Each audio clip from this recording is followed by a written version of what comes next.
Naka-stock na ba lahat? Nakabalik na ba lahat sa stock? Wala na akong marinig na naka-muffler ngayon, no? Basta guys, basta kayo, basta mga biyahe nyo. Basta yung mga bumabiyahe papuntang Manila. Woo!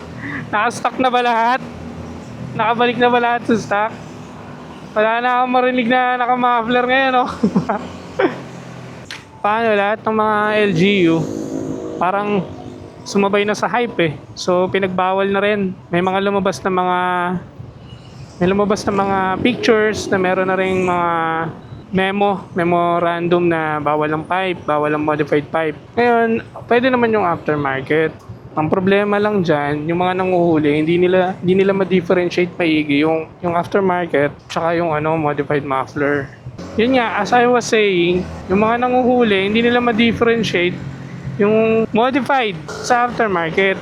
Kasi guys, pagkakaalam ko talaga sa batas natin, pwede ang aftermarket pipe. So himayin natin guys, himayin natin. So modified muffler is yan yung stock muffler na ginalaw mo, minodify mo, in-edit mo, iniba-iba mo yung features ng pipe na stock. So yan ang tinatawag na modified muffler. Ngayon, doon naman tayo sa aftermarket na mga pipe or muffler. So, ito yung sinasabi na binili mo ng ganun na yung pagkakagawa niya. Hindi mo siya in-edit from the stock. Okay. Ngayon, alam na natin yung difference ng modified sa aftermarket. Wala namang problema dahil kitang-kita naman dun sa memorandum nila, bawal ang modified muffler. Okay?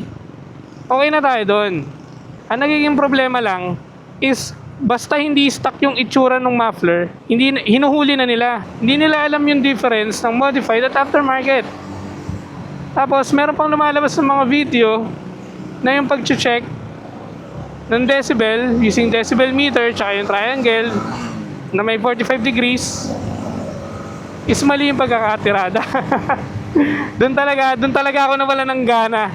Kaya pinabaklas ko na yung pipe ko. Kasi ang nangyari, yung pagkakatesting ng decibel ng isang pipe na nakita ko is diretso from the pipe, diretso doon sa kabilang sulok ng triangle. Hindi ganun yon. Kasi alam nyo bakit alam ko?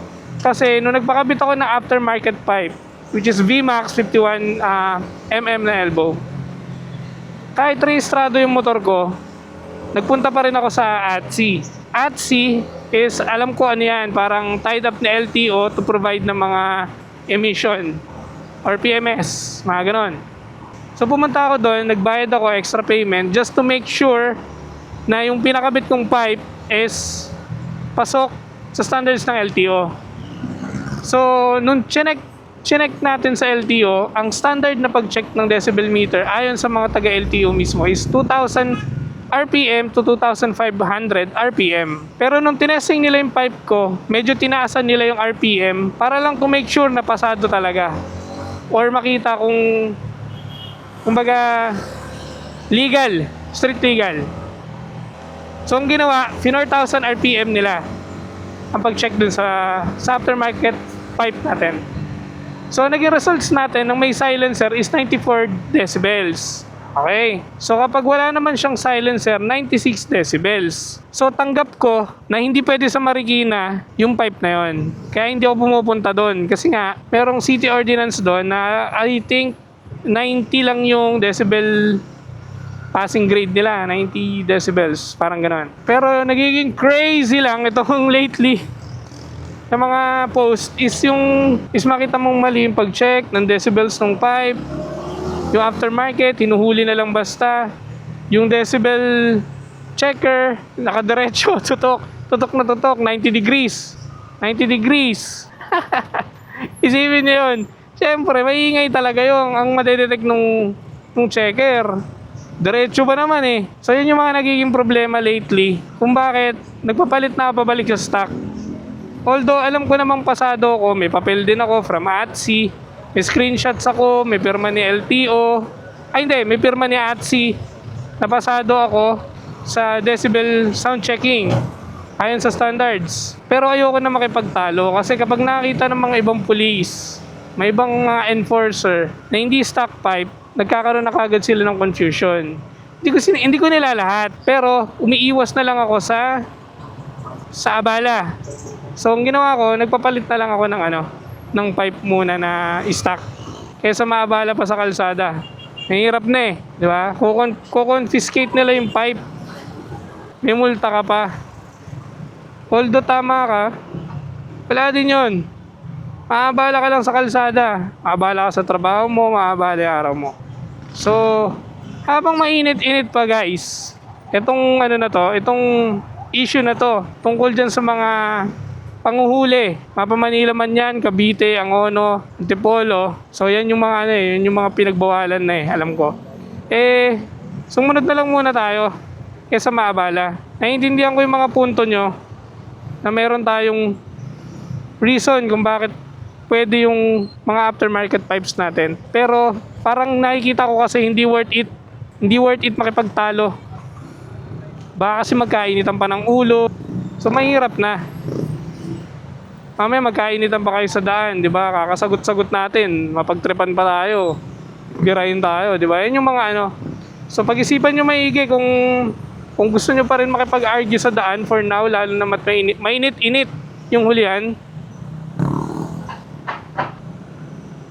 Paunahin na natin yung dalawa, kanina pa yan. Or sunod na lang muna tayo. For me, pwede ko naman ikabit ulit yung pipe kapag medyo naliwanagan na yung batas tungkol dyan. At kung confirm na talaga na pwede yung aftermarket pipe, basta pasado, magbabagong taon, pwede yung mga loud pipes. Pero despite na pwede ko naman siya ikabit ulit or hintayin humupa, ibibenta ko na siya. Kasi merong mga tao din naman ang gusto ng mga aftermarket pipes. Tapos hindi naman talaga sila bumabiyahe sa mga lugar na pinagbabawal ito. Actually may mga lugar na pwede naman talaga. Declared yun na okay lang basta aftermarket. So ayun, bebenta ko na lang. Nga pala, itong akin, nung binalik ko to sa stock, syempre ni-remap ulit to. Binalik yung stock file natin. So tandaan nyo, kapag nagpapa-remap kayo, sinisave nila yung stock file ng ECU nyo sa VIN number nyo. VIN number.